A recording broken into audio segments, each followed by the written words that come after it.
Hello my friends, welcome to our classroom. Okay, now we are no longer in the backyard because of the seasons. Okay, we are now in winter time, so it's cold outside, so I've decided to stay indoors. Okay, but we can still read. Okay, so that is why I'm carrying my Bible now. Okay, the book of nature is closed for now. Okay, so I would like us to focus on the book of Jeremiah today. Okay, we are just going to focus on chapter 1. Okay, so as usual, I'm going to try to do the unusual thing and read. Okay, I'm going to try something which I'm not good at. Okay, all right, let's start. Jeremiah chapter 1. Okay, it reads, the words of Jeremiah the son of Hilkiah, one of the priests who were in Anatoth in the land of Benjamin, to whom the word of the Lord came in the days of Josiah the son of Ammon, king of Judah, in the 13th year of his reign.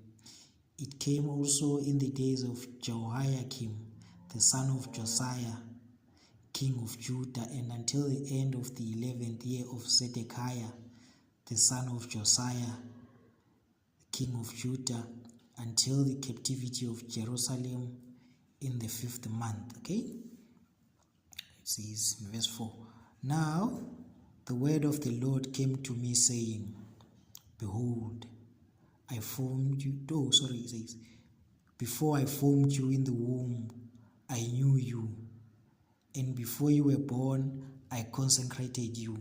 I appointed you a prophet to the nations. Then I said, Lord God, behold, I do not know how to speak, for I am only a youth. But the Lord said to me, let me try to hold my Bible nicely here. Okay.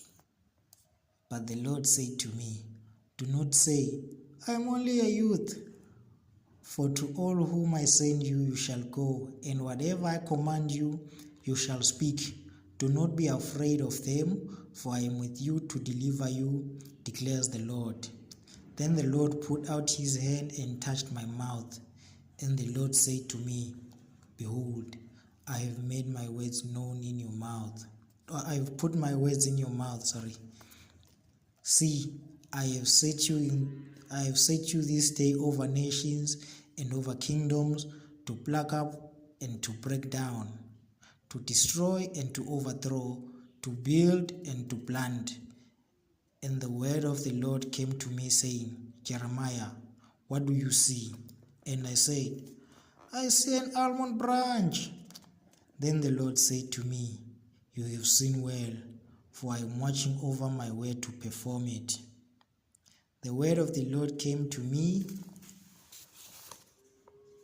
a second time, saying, what do you see? And I said, I see a boiling pot facing away from the north. Then the Lord said to me, out of the north disaster shall be laid loose upon all the inhabitants of the land. For behold, I am calling all the tribes of the kingdoms of the north, declares the Lord, and they shall come, and everyone shall set his throne at the entrance of the gates of Jerusalem, against all its walls, all around, against all the cities of Judah. And I will declare my judgments against them, for all their evil in forsaking me. They have made offerings to other gods, and worshipped the work of their own hands. But you, dress yourself for work. Arise and say to them everything that I command you. Do not be dismayed by them, lest I shall dismay you before them. And I, behold, I make you this day a fortified city, an iron pillar and bronze walls against the whole land, against the kings of Judah, its officials, its priests, and the people of the land. They will fight against you, but they shall not prevail against you, for I am with you, declares the Lord, to deliver you. Okay? So, we see here in this story, God calling Jeremiah to ministry, okay? And then Jeremiah, just like Moses, he tried to come up with an excuse. He said, "Oh God, please, I'm too young and I can't speak," okay? And then the Lord said, "No, it is not you who is going to speak, okay? I will put my words in your mouth and you will say what I command you to do. Okay? Do not be afraid of the people which I'm going to send you to, okay? You shall tell them what I tell you. Because if you don't do it, I'm going to dismay you before them, okay? So dress yourself, arise, get dressed, and get ready to follow my orders, okay?" So that's what the Lord said. He said, "I'm sending you to these people because they have forsaken me, okay? Tell them that disaster is coming from the north, okay? Disaster is coming from the north, okay? And they are going to be distressed because they have forsaken me." All right? So that was the message from God, and he told him not to be afraid, okay? That was the message from God to Jeremiah, okay? What can we learn from this story? What can we learn from the story? Is, as you saw here, some of you while I was still reading, this time period here from Jeremiah chapter 1, it spans for about 40 years, okay? The time, you remember chapter 1 to chapter 3, where it was talking about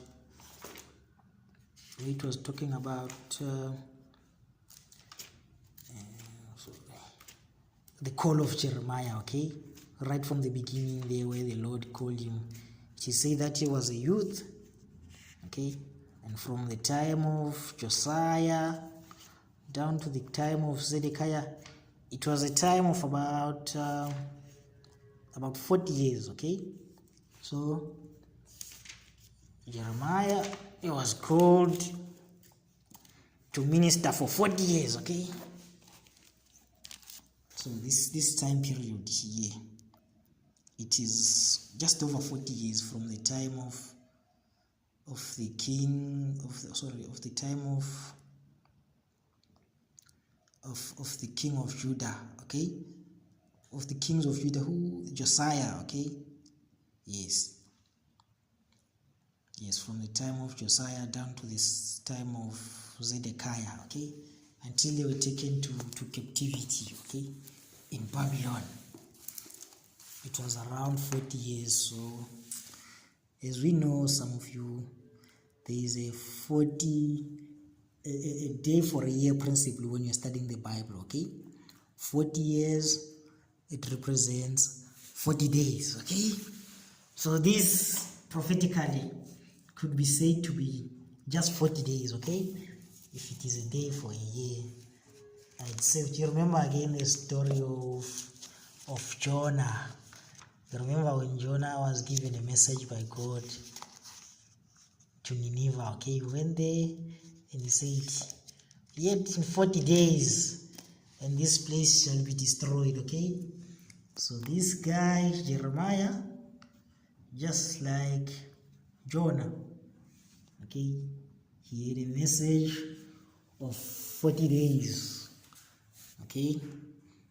Yeah, message of 40 days. Prophetic message of 40 days, okay? This is what we learn here from the first few verses, okay? So now we are going to look for Christ. Okay, we are going to look for Christ today. We are starting with the Christ dimension. Okay, so where is Christ in this story in Jeremiah chapter 1? Where is Christ in Jeremiah chapter 1? Where's the good news? Okay, so here we see that Jeremiah, he was the son of a priest. Okay, he was the son of a priest, and now he was a prophet.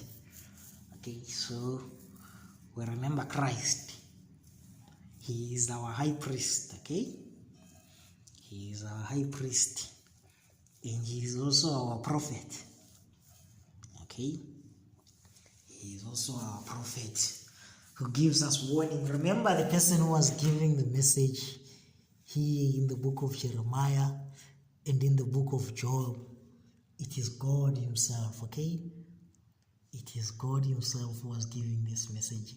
Remember, he touched the lips of Jeremiah and said, behold, I have touched your mouth. Okay, this is from verse 9. He says, then the Lord put out his hand and touched my mouth, and the Lord said to me, behold, I have put my words in your mouth. Okay, so here we see God, okay, preaching to his people, okay, and warning them of judgments to come. Okay, this is Jeremiah. Okay, remember what Jeremiah sees here when God asks him. He's seeing a boiling pot.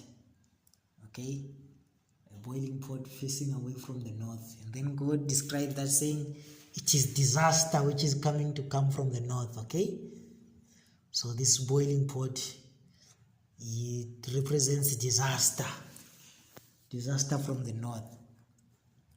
Okay, so here, because God is a God of love, he is our parent. Okay, if we were to summarize this, okay, what we see here is God warning his children, okay, that they are sitting under a boiling pot, okay, which is about to spill over.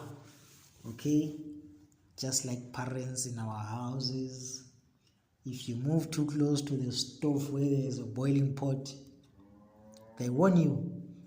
Okay, they invite you to return to them. They say, chuchu nana, you're going to burn. Come to mama, come to mommy. Okay, they try to draw you away from the boiling pot. Okay, this is what we see God doing in Jeremiah chapter 1. Okay, he is calling the inhabitants of Jerusalem, of Judah, yes, Jerusalem, away from the boiling pot. Okay, and he is inviting them to his arms. Okay, just like in the book of Jonah here. I'm used to using my phone when I'm reading scriptures. Now the phone is camera. Now I'm struggling to find where Jonah is. I'm not quite good in this. Here, I found him. Remember the story of Jonah. Let's focus on chapter 3. Okay, we will read chapter 3. Remember we are on Jeremiah, but now we are reading in Jonah. Then the word of the Lord came to Jonah the second time, saying, arise, go to Nineveh, that great city, and call out against it the message that I tell you. Okay, we see here God putting his words into the mouth of Jonah. Okay, so Jonah arose and went to Nineveh according to the word of the Lord. Okay, remember Jeremiah, he was told to get the rest. Okay, he was told, in verse 17 it says, but you dress yourself for work and arise and say to them everything that I command you. Okay, do not be dismayed by them, lest I dismay you before them. Okay, we are saying the same thing here. Jonah is told to rise and go to the great city, and you must not be afraid of the officials. You must declare the message of the boiling pot, okay, that is about to tip over and burn everyone. Okay, that's what we see here. Let's continue reading. So Jonah arose and went to Nineveh according to the word of the Lord. Now Nineveh was an exceedingly great city, 3 days' journey in breadth. Jonah began to go into the city, going a day's journey, and he called out, "Yet 40 days, and Nineveh shall be overthrown." And the people of Nineveh believed God. What we see here, this guy is Jonah, is preaching, but who do people believe? Is God. Okay, because they realize that now the God put his words in Jonah's mouth. Okay, it says the people of Nineveh believed God. Okay, but Jonah was preaching. Okay, they called for a fast and put on sackcloth, from the greatest of them to the least of them. The word reached the king of Nineveh, and he arose from his throne, removed his robe, covered himself with sackcloth, and sat in ashes. And he issued a proclamation and published through Nineveh, by the decree of the king and his nobles, let neither man nor beast, herd nor flock taste anything. Let them not feed or drink water, but let man and beast be covered with sackcloth, and let them call out mightily to God. Let everyone turn from his evil way and from the violence that is in his hands. Who knows? God may turn and relent and turn from his fierce anger, so that we may not perish. Okay? When God saw what they did, how they turned from their evil ways, God relented of the disaster that he had said he would do to them, and he did not do it. Okay? See, there's something here. Okay? We saw Jonah here. He's told to brace himself or to get dressed and be ready to deliver a message, okay, to the fierce people. Okay, so if this guy Jeremiah was giving an excuse saying, I'm only a youth, God knew that this guy was afraid. Okay, that is why he assured him. Okay, he assured him that he's going to be with him and that he's going to protect him. Okay, he even said, he says, in verse 18, he says, "And behold, I make you this day a fortified city, an iron pillar and bronze walls against the whole land." Okay, so here God fortified him. Okay, so now we've seen that Christ here, he is inviting, okay, his beloved child away from the pot. Okay, now we are going to the church dimension. Okay, what does this verse mean to the church? Okay, to the people of God. Okay, what does the verse mean to the people of God? You remember in the book of Revelation, God has 7 churches. Okay, so now the final church which is left now is the church of Laodicea. Okay, church of Laodicea, he says in his heart, I am wise, I have no need of nothing, I am wealthy. Okay, but when God evaluates a church of Laodicea, he says to him, you are naked and blind and wretched and miserable. Okay, I advise you to buy gold from me. Okay, so here we see the people of God or the church of God as the inhabitants of Jerusalem. Okay, they are invited. Okay, they are told of the boiling pot, okay, that is about to tip over, and they are encouraged to be fortified. Okay, they are encouraged to dress up, okay, because they are naked. Okay, but the boiling pot now is about to tip over. Okay, that is the church dimension. This is what God is saying to the churches. Okay, He's saying, get rest. Okay, for the pot is about to tip over. Okay, but what does it mean now for me? Okay, as an individual, what does the verse say to me? Okay, God, He says He knew me before I was born. Okay, and He gave me a mission. Okay, He's telling me that if I don't fulfill that mission, this same boiling pot, it will spill over me. Okay, so He advises me to come to Him. Okay, He advises me to come to Him and be like Christ. You remember when Christ was baptized? What happened? The Spirit of God, it filled Him. Okay, He was filled with the Spirit of God, and He began to do the work of God. Okay, what do we see Jeremiah doing here? Then the Lord put out His hand and touched my mouth, and the Lord said to me, behold, I have put my words in your mouth. Okay, remember Christ, what Christ said. He said, from the abundance of the heart, the mouth will speak. Okay, so here what God did here, He put His Spirit in the mind of Jeremiah.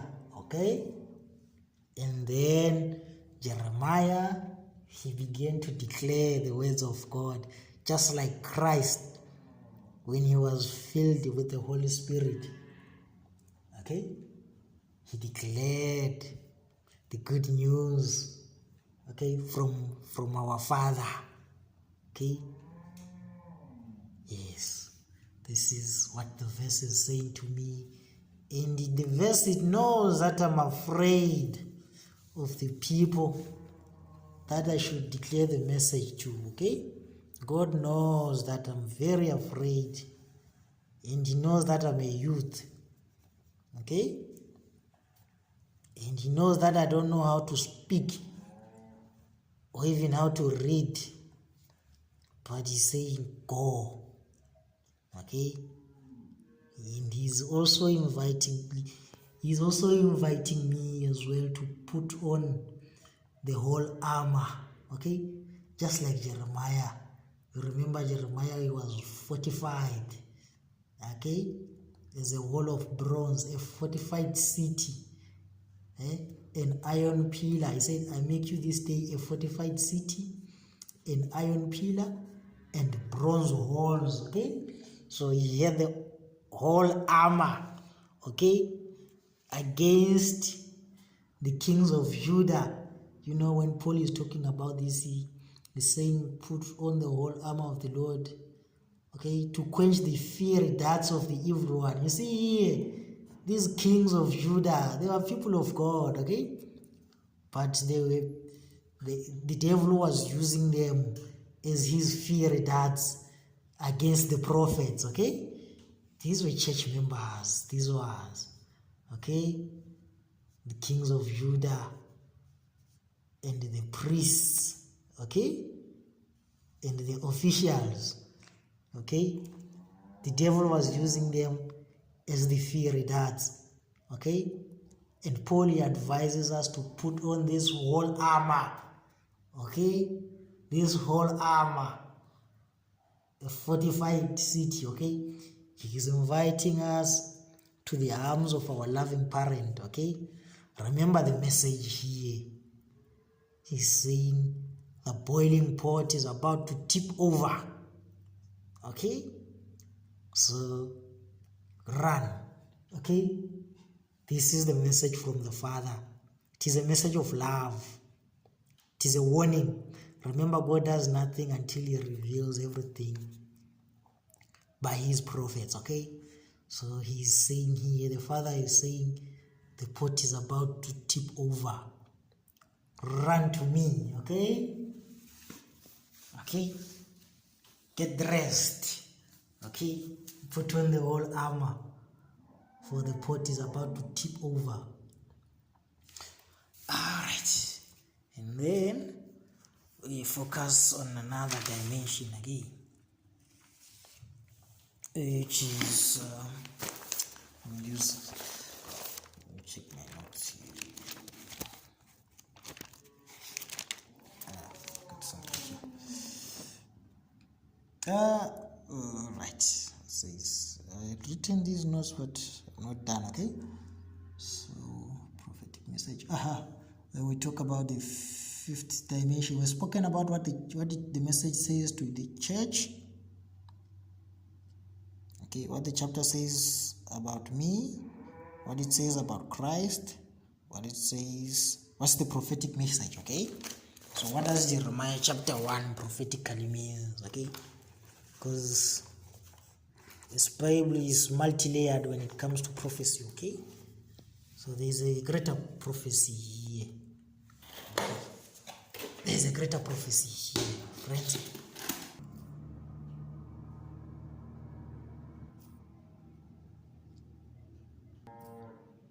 Hey, yeah, sorry. My phone just, I don't know what it did now. It's a bit upside down now. It's okay now. So, I paused here. I'm still cooking there, so I paused, okay? So, I'm sorry. Now, everything is a mess. Okay, so we're saying, what does the chapter say about, what's the prophetic message here? Okay, what does it say about the people of God here? Okay, Jeremiah chapter 1 is saying, God knew His people, okay, who will send the message, and He created them for that specific message, just like Esther. You remember Esther? He was raised at a time, and he was the queen at the appropriate time, okay, when she was needed, okay. So God knew what was going to happen to His people, okay. And before Esther was created, okay, before Esther was created, God knew the mission which He had for her, okay. Esther is a woman. Esther is a woman. She represents the church, okay. So we can still read the book of Esther from Jeremiah here, okay. Remember Esther, she was afraid of the king, okay, because you couldn't just pop up in front of the king and start talking, okay.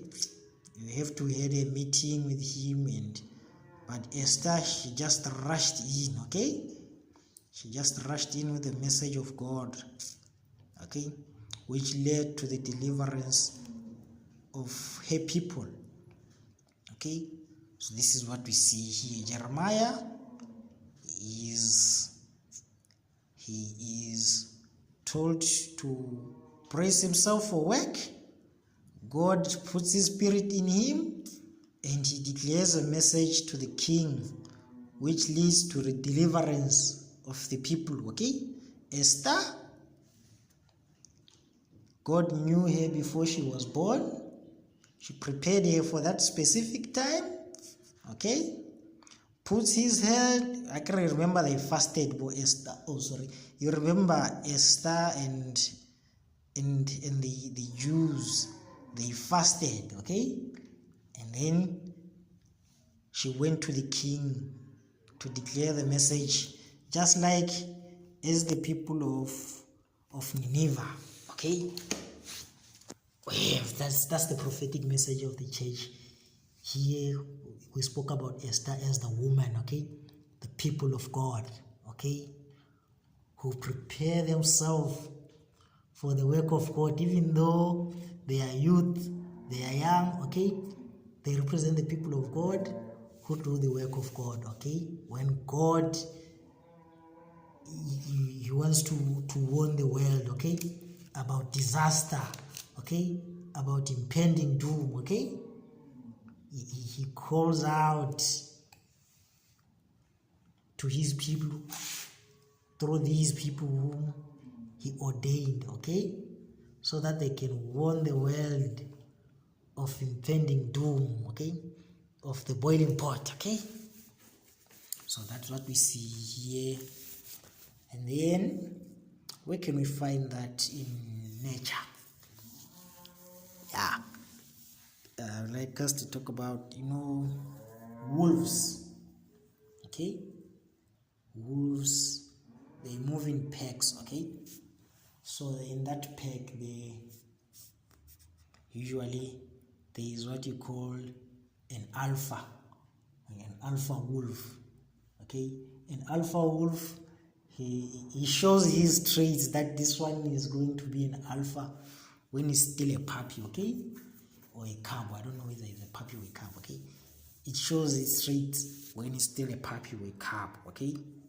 So it is before it is born, like the genetics of it, okay, it has the genes of an alpha, okay.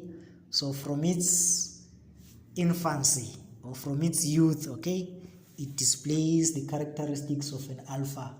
Remember Christ when he was in Jerusalem. Remember his parents, they forgot him after a Passover, and then when they went back to look for him, they found him in the temple, okay, discussing heavy issues with the religious leaders, okay, and asking hard questions, okay. That's what we learn again from nature, or the wolf, okay, the youth who is determined for greatness, okay. That's Christ when he was 12 years old, okay. You could tell that this one, he is taking the message to the kings, and he is not dismayed by them, okay. He puts on the whole armor, okay. That's Christ being filled with the Spirit, the Holy Spirit, okay. That's the gospel again. If we look at the wolf, okay, remember the wolf, he leads, okay. Christ, he is our leader, okay. And here he is the youth, okay. He is our leader from infancy, okay. When he was 12 years old, he displayed the character. He didn't say, "Oh, I'm a youth, I do not know how to speak," okay. The Spirit of God was in him, okay, and he declared the message without fear, okay, so that people should be snatched away from the boiling pot, okay. Yeah, that's what I learned from Jeremiah, okay. It is Christ inviting, okay, all sinners away from the boiling pot, okay. It is the mother hen inviting the hatchlings, okay, and the chicks, okay, inviting them away from the heat of the sun into her comfortable and cool wings, okay. It's the mother hen gathering her chicks under her wings, okay. That's Jeremiah. That is God calling his children away from the boiling pot, okay. That's Christ, okay. That's the gospel, okay. That's Christ on the cross, drawing away sinners from the jaws of death. Okay? Christ throwing away sinners from the boiling pot. Okay? You know, the boiling pot which tipped over the inhabitants of Sodom. Okay? We still have a message now. Okay? To call people away. Okay? And to encourage them to hide or to seek refuge under the tree of life called the cross. Okay? That is what Jeremiah is all about. Okay? God inviting sinners away from false gods. Okay? So that he might heal them. Okay? This is God inviting sinners away from under the boiling pot. Okay? So that they might have eternal life. Yeah, that's the gospel here. Is God sending the youth, okay, to proclaim the message of redemption. That's Jeremiah chapter 1, my friends. Thank you.